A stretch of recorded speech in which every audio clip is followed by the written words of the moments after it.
এইগুলো একটু সরিয়ে দিই, ছবিটা ভালো আসবে।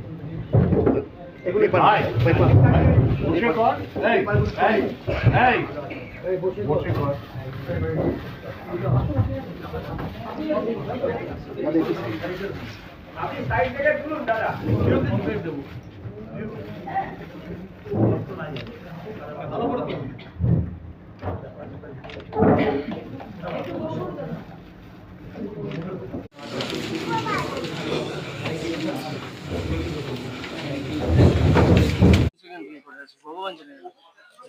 হ্যালো হ্যালো, বাবার বই এবং সেটা তুই একজন আরেক কৃষাণু এবং তুমি নিজে সেখানে লিখেছো।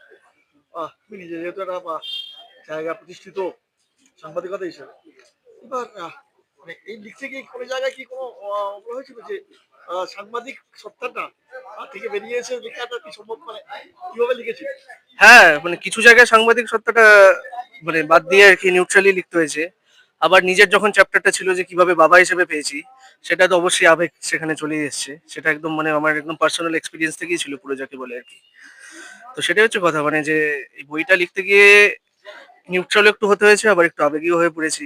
এই ব্যালেন্সটা করতে হয়েছে।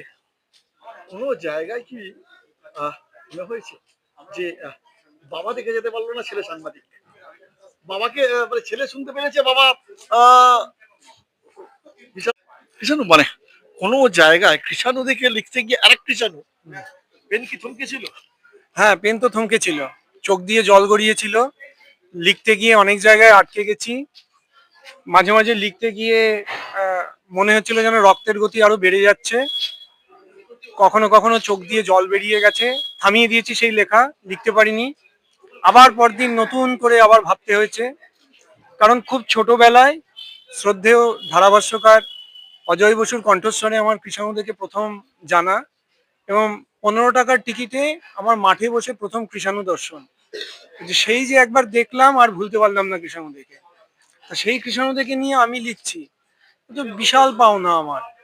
এবং যা হয়, ছোটবেলার হিরো এখনো সে আমার কাছে আইকন হয়ে রয়ে গেছে, আমার আরেক হিরো। ফলে লিখতে গিয়ে বারবার বারবার করে থমকে গেছি, আবার ভাবনা চিন্তা করেছি, কখনো কখনো ভয় লেগেছে যে বাবা যার সম্পর্কে